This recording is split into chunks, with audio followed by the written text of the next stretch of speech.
জিওল মাছ খেতে কার না ভালো লাগে বলুন তো, তাও যদি হয় নিজের পুকুরের। আর মাগুর মাছ তো শরীরের জন্য খুবই উপকারী। আজকে আমি বানাবো মাগুর মাছের পাতলা করে ঝোল। আমি এখানে 4টে মাগুর মাছ কেটে ধুয়ে একদম পরিষ্কার করে নিয়েছি। তারপর এর মধ্যে আমি নুন হলুদটা ভালো করে মাখিয়ে নিচ্ছি। নুন হলুদটা ভালো করে মাখানো হয়ে গেলে এবার এগুলোকে আমি ভেজে নেব। তার জন্য আমি কড়াইয়ের মধ্যে সর্ষের তেল দিয়ে দিয়েছি। এবার আমি মাগুর মাছের পিসগুলোকে দিয়ে দিচ্ছি। তেলটা কিন্তু খুব ভালো করে গরম করে নিয়ে তারপরে মাছের পিসগুলোকে দেবেন, নয়তো মাছগুলো কিন্তু সব ভেঙে যাবে। এই মাছটা ভাজার সময় কিন্তু একটুখানি সাবধানে ভাজবেন, কারণ এই মাছটা থেকে অনেক বেশি তেল ছিটে আসে। যখনই মাছগুলোকে উল্টোতে যাবেন তখনই কিন্তু গ্যাসের ফ্লেমটাকে একদম লো করে তারপরে মাছগুলোকে উল্টে পাল্টে দেবেন। মাছের পিসগুলো আমার খুব ভালো করে ভাজা হয়ে গেছে। এবার আমি বাকি মাছের পিসগুলোকেও ভেজে নেব। মাছগুলোকে কিন্তু খুব ভালো করে ভেজে নিতে হবে, নয়তো ঝোলে দেওয়ার পর মাছটা খেতে কিন্তু একদমই ভালো লাগবে না। সব মাছগুলোই আমি ভেজে তুলে নিয়েছি। এবার ওই তেলের মধ্যেই আমি এখানে দিয়ে দিচ্ছি লঙ্কা, সাথে দিচ্ছি কুচো করে রাখা পেঁয়াজ, আর একটুখানি দেব হলুদ আর লবণ। এবারে পেঁয়াজ লঙ্কাগুলোকে খুব ভালো করে ভেজে নেব।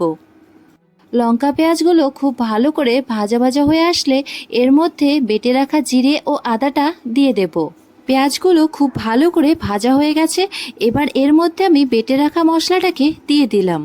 এর মধ্যে আমি বেটে রাখা গোলমরিচের গুঁড়ো 2 চামচ পরিমাণ দিয়ে দিয়েছি। গোলমরিচ না দিলে কিন্তু জিওল মাছের টেস্টটা সেরকম ভালো লাগে না, তাই গোলমরিচের গুঁড়োটা একটুখানি দেওয়ার চেষ্টা করবেন।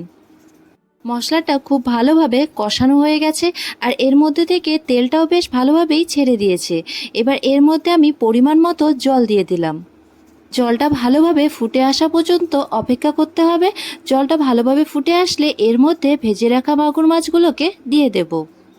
6-7 মিনিট পর কিন্তু জলটা খুব ভালোভাবে ফুটে এসেছে। এবার মাছগুলোকে আমি দিয়ে দিচ্ছি। মাছগুলোকে দেওয়ার পর আরেকটুখানি ভালো করে ফুটিয়ে নেব। তারপরে এটাকে আমি তুলে নেব। মাছের ভাজাটা যদি ভালোভাবে না হয় তবে কিন্তু মাছ খেতে একদমই ভালো লাগে না, তাই মাছটাকে একটু ভালো করে ভেজে নেওয়ার চেষ্টা করবেন। আর এর মধ্যে আমার মাছগুলো খুব ভালোভাবে ফুটে এসেছে। এবার এগুলোকে আমি তুলে নিচ্ছি। এরই মধ্যে আমার রান্নাটা প্রায় কমপ্লিট হয়ে গেছে। আজকের এই রেসিপিটি আপনাদের যদি ভালো লেগে থাকে তাহলে ভিডিওটি লাইক করে শেয়ার করে দেবেন। আমার পেজটিতে নতুন হয়ে থাকলে পেজটি ফলো করে পাশে থাকবেন। দেখা হচ্ছে নেক্সট একটি ভিডিওতে। ততক্ষণে ভালো থাকবেন, সুস্থ থাকবেন, সাবধানে থাকবেন।